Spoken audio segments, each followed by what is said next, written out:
Hey everybody, Happy New Year.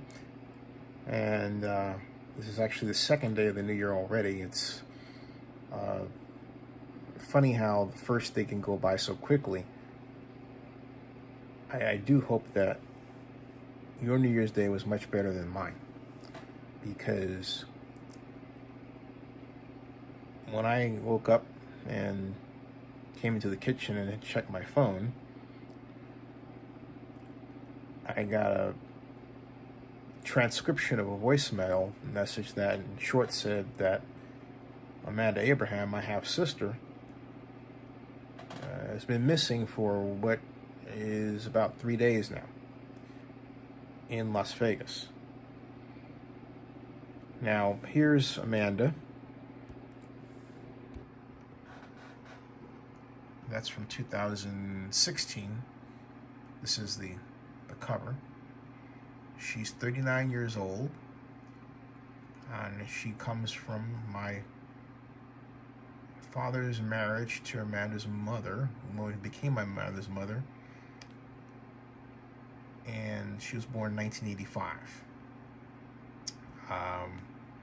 My dad's second marriage, Amanda's mother's first. Amanda's mother's from Croatia. Amanda's father, my father, who passed away in 2013,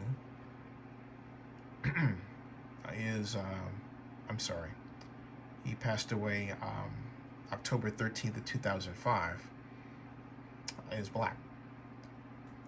Xenophon Abraham Sr. So, Amanda, for much of her life, has been very resourceful, great worker, great person, great friend. When I first met her in 2005, and you would say, how long is this? Amanda's, as you can gather, my half-sister. My mother divorced my father when I was 6 years old. And frankly, that kept me alive, because they weren't getting along let me just say that I have a very emotional structure, and my body reacted to it, and I got asthma basically just from what my mother was going through. Once they broke up, I got better. So anyway, time went on. Your father's your father. And what I just said isn't meant to imply that my father's treatment of my mother led to anything bad. It was more a very blunt issue that my father's side of their family was very jealous of their collective success, and that led to some problems. So anyway, but I always worked to be in touch with my father, and my mother didn't discourage that. So at any rate, I remember I got a letter from my father, I think it was like 1994, 95, that at that point had a photograph of my father's three children. And that was Amanda, Jackie, and Vanessa, all from his marriage to Amanda's mother. And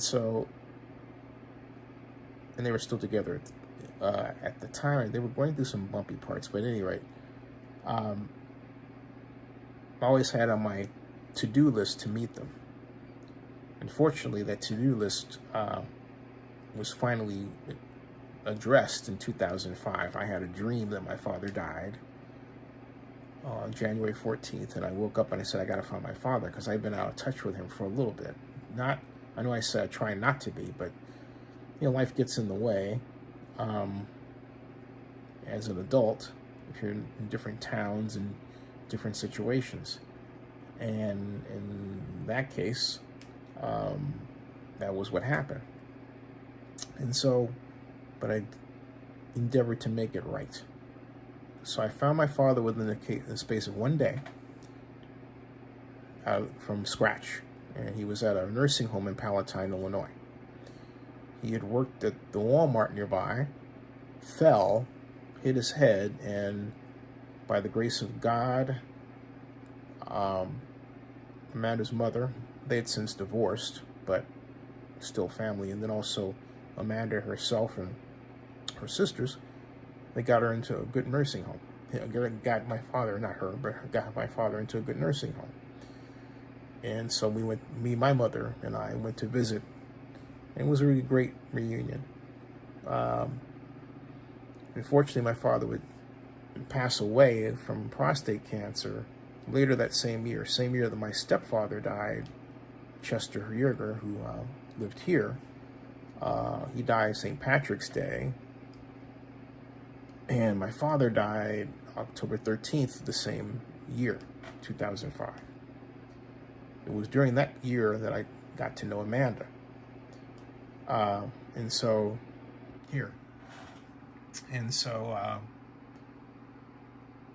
then I went back and I took her we had dinner at a place called the Conrad. It was a restaurant. You know, restaurants come and go in Chicago like nobody's business.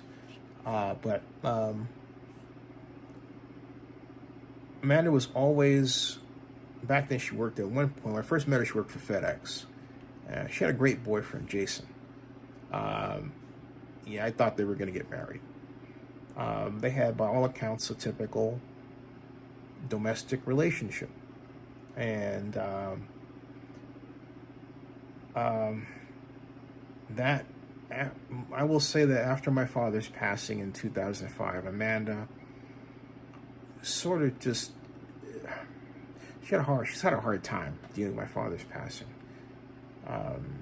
She loved my father like nobody's business, and she took care of him. She, in a lot of ways, was a model for how I work with my mom, and I'm as caregiver, just taking notes, making sure she's on schedule, that sort of thing. But not being too overbearing. But anyway, here's another photograph. This is where I took Amanda to dinner at Custom House. This was in Chicago. This was 2011 when I was there.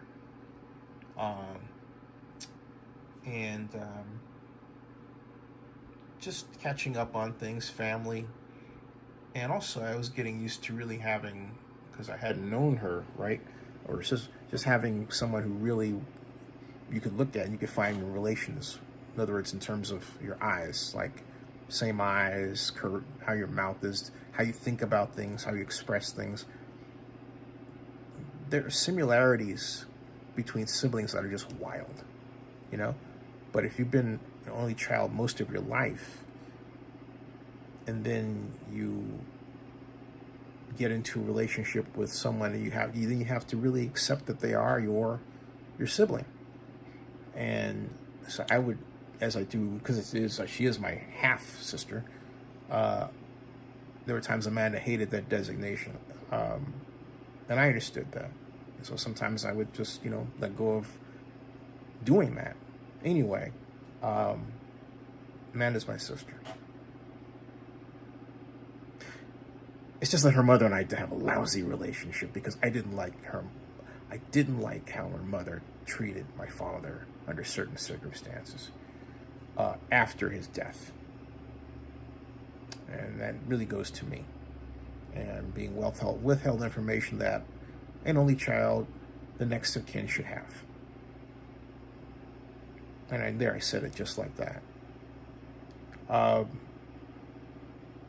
Anyway, I really kept up with Amanda. And because I feel responsible for her. I told my father on his deathbed that I would look out for Amanda. That's the promise I made to my father. And I think I know my father's quite happy with that. I don't have to think, I know he is. But Amanda got to a place where she was, I would say, as time advanced, she went from being the very reliable, job-holding person to someone who, I don't know to what degree drugs played a role, but they played a role. I say I don't know the reason. I don't know what kind of drugs she was taking. Just comes from some bumpy ride she was having, starting, I think, around,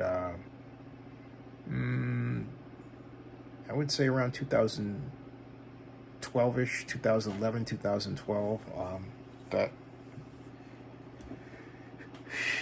manifested themselves later. But fast forward to recently, but by and large, she was doing fine. But she was holding house cleaning jobs. She had boyfriends, although but then she met a person who was, I haven't met them, who was, let's say, just the domestic violent ingrate toward Amanda. And they stayed in touch. But about 3 years ago, Amanda decided that she was going to leave Chicago. She got in her head that California was a better place to be. And I said, well, you need a job.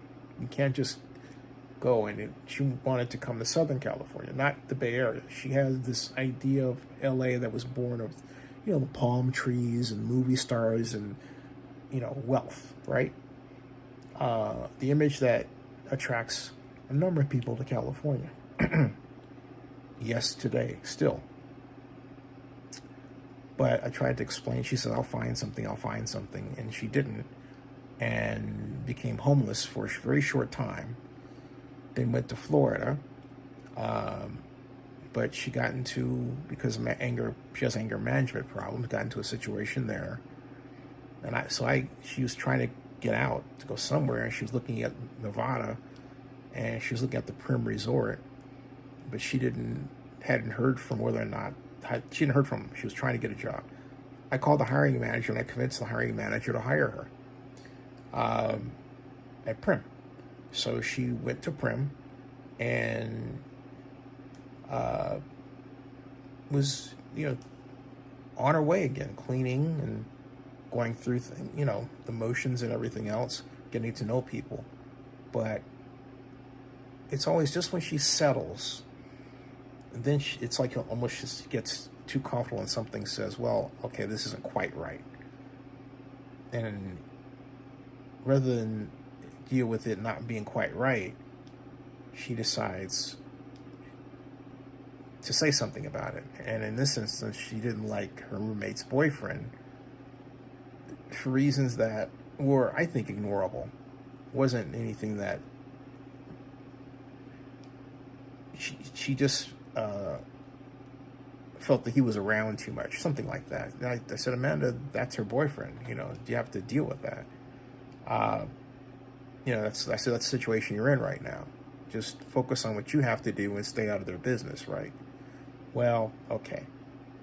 She got mad at that young lady. I haven't met her. And that young lady put her out. Not physically, just, I gave her a time frame to leave and everything else. Evicted her. And then she had a bumpy ride at Prim with the employer. Unfortunately, I did what I could to try to make sure they held on.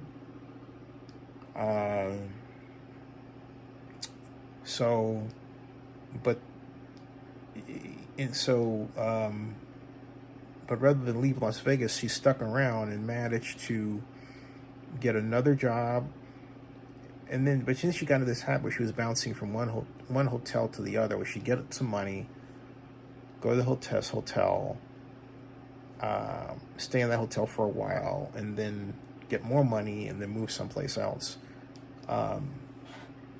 And what made it difficult was that Amanda insisted on doing this, or has insisted on doing this, and yet maintain her cat. Yeah, her cat. This is Sylvester. And so when I got the call today, it was because Nevada Behavioral Health Center, which is where Amanda's both an employee and a client. I don't know if I'm supposed to divulge that information, but she's missing. I'm just trying to figure out what to do here, okay? But they were calling to say, hey, the cat's in the kennel there. He's been there, and poor Sylvester's been there for 3 days. So I did what I normally did. Last time I called, Amanda was missing, I called the Las Vegas police, and Las Vegas police instructed me to call the U.S. Marshals, like the fugitive, right? And I did. U.S. Marshals in real life are every bit the super people they are in the movies. They found Amanda within the space of 3 hours, the same October 19th day. I tried calling them, and then this time, however, what happened was because of, I was told the situation. The guy said he couldn't tell me what it was, but all their officers were put on that specific problem. And it turned out to be that Tesla issue, by the Trump building. That's what it was. So I finally filled out, well, you can't fill out a missing persons report. You have to call the way they have it set up. So I called and I got that done. And I thought, okay, I'll make this video. And just to show what, Amanda looks like. That's her cat. And again, I showed you this photograph. And this is another photo of her. Okay. She doesn't wear makeup. She doesn't go with jewelry. And where she was last seen, and what bothers me is Amanda's a really nice, very articulate, very pleasant young lady. She really, I think Amanda's issue is, like, for example, at the homeless shelter, she was basically saying, she said, I don't know. And I listened to what she says. She said she's got a job there, but she says she doesn't have a place to sleep. So here she is. She has employment, but they haven't given her, a bed of her own. She has to fend for herself among the homeless population. And she's right. That is really a weird situation. And I was hoping she would just simply get in there and just squirrel away some money until another opportunity came along. And I got her into the Fontainebleau situation to be interviewed. And she was interviewed along with 660 other applicants. The vast majority of those applicants were bilingual, a Latina. Amanda is not bilingual. So that wasn't the best fit for her. She felt herself that a concierge job would be better. The concierge jobs are hard to find. They're nailed down. In that context, not saying it couldn't have been done someplace else, but it was just getting Amanda to focus on finding those. David comments says, sorry, I did not read your title before sending the first message. Okay. At any rate, the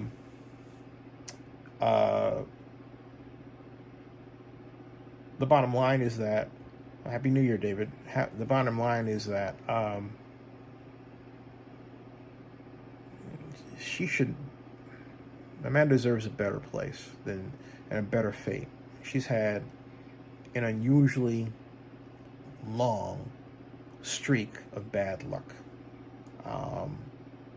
And I asked God why. But I also remember there's also the devil.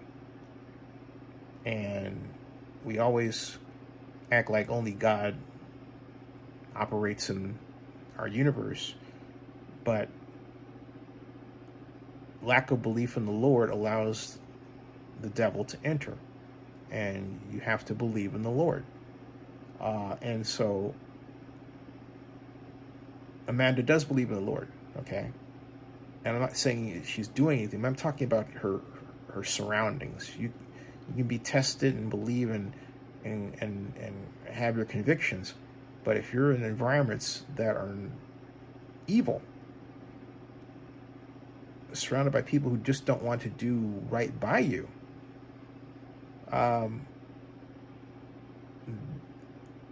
that's not a good situation. And that's where Amanda has found herself time and again. And it doesn't speak well for how we've allowed this country to evolve. At the top rung of it, the problems are government's irresponsibility to its people.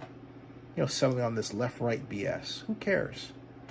Anyway, let me show you where Amanda was last. As I may have said before, and I believe I did, I talked to the Las Vegas police. I filed the missing persons report. This is where she is, okay? Here. This Courtyard Homeless Resource Center is where she was living. And last time I thought she was missing, and I called U.S. Marshals successfully. They found her where they should have found her, where she was, here. And this is the address. 1401 Las Vegas Boulevard, North Las Vegas. Okay. And that is here. If I click on the map, it looks like this. All right. And that's Courtyard. That's the area, okay? The Courtyard Homeless Resource Center. I believe this is the largest one of its kind in Clark County. All right? And she was both employee and patient at the Nevada Behavioral Health Center here. Okay? That's what this is. 610 Belrose Street, Las Vegas. Just click on that. All right. And there. Okay. So that's Nevada Behavioral Health Center there. And that's where she would go for counseling. But she was also employed there as a kind of an ambassador. It's kind of an interesting arrangement between this and then Courtyard, okay? So, as Amanda explained it to me, okay? So this is Courtyard, all right? So, at any rate, where could she have gone? What could have happened? I honestly don't know. I know that when I call her, it goes right into her voicemail. I have checked online. Someone says, well, they asked me if I checked the jails. You can go online and check the jails. I checked. No response. Hospitals, I haven't done that yet. But my thought is, and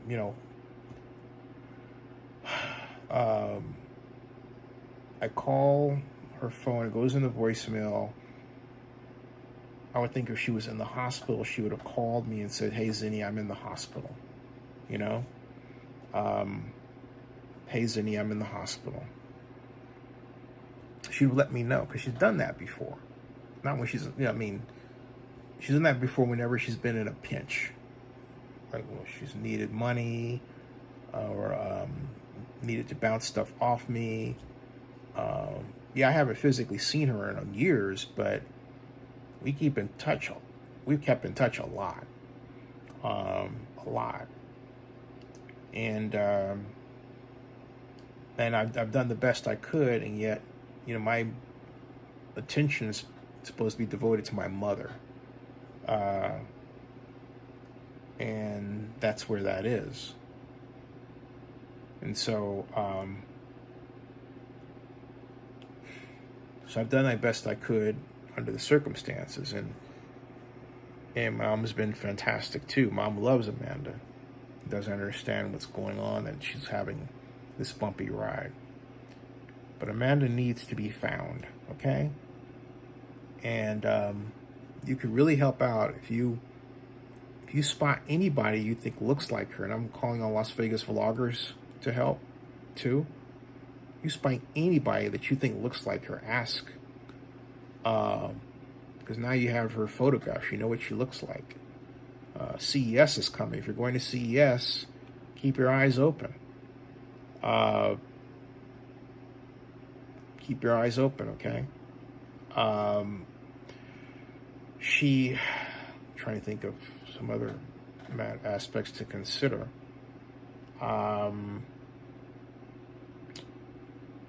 And let's see, she's got a Chicago accent. If you hear someone talk, she has a kind of a Midwestern dialect with a Chicago accent. She's got she has that way of talking, you know what I mean? Kind of like Dan Aykroyd in the Blues Brothers, right? She's got that. It's audible. It's audible. Okay. And it's very pleasant. Very nice, very pleasant. She's got, I think, some blemishes from bed bugs, as I understand it. Not many, but enough to be bothersome for her. Okay. Let's see what else here. I'm going to put up her picture. Oh, this is very important. This is the Las Vegas missing persons email. They say they don't go by email, all right? I don't know. I use the email address anyway. But here is Las Vegas Police missing persons detail, all right? Their phone number is 702-828-2907. 702-828-2907. The email is missingpersons, all one word, at lvmpd, Las Vegas Metropolitan Police Department.com. All right? Okay? And as it shows here, if you want to email a photo of the missing person, you should include her name if you've seen her. So if you've seen her somewhere, and take a picture and say, hey, look, I've seen Lady Zinni's talking about. Here's a picture. Here's where she was. All right? I would not, call the police, contact the police, and let them know. Don't try to do it on your own. If you're one of my fans, say, hey, look, Zinni is looking for you. He told me to let the Las Vegas police know I found you.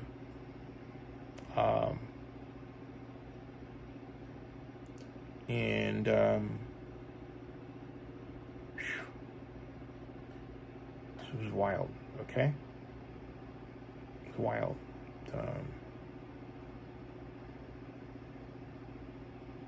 She's out there somewhere, and it really bothers me that I don't know where she's at. Now, somebody might say, well, is that your business? Look, let me reiterate something to you.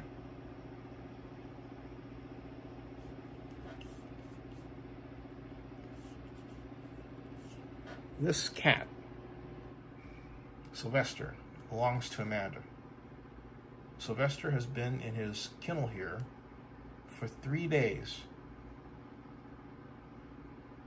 without supervision, with the exception of the people minding the area around the kennel. Amanda has not been to visit, well, take care of him. Because if it were left to Amanda's devices, Amanda would have her roaming around, or have him roaming around and sleeping with her, okay? But, specifics aside, the Nevada Behavioral Health Center is concerned that Amanda Abraham is not around to take care of her cat. So this isn't me making this up. This is the village of us that are concerned about Amanda's whereabouts. All right? So don't get the story twisted. You could get into a lot of trouble doing that. Fair warning. Okay? It's not a good thing to do. I need your help. They need your help. We need your help to find Amanda. And so I'll close with this is Amanda.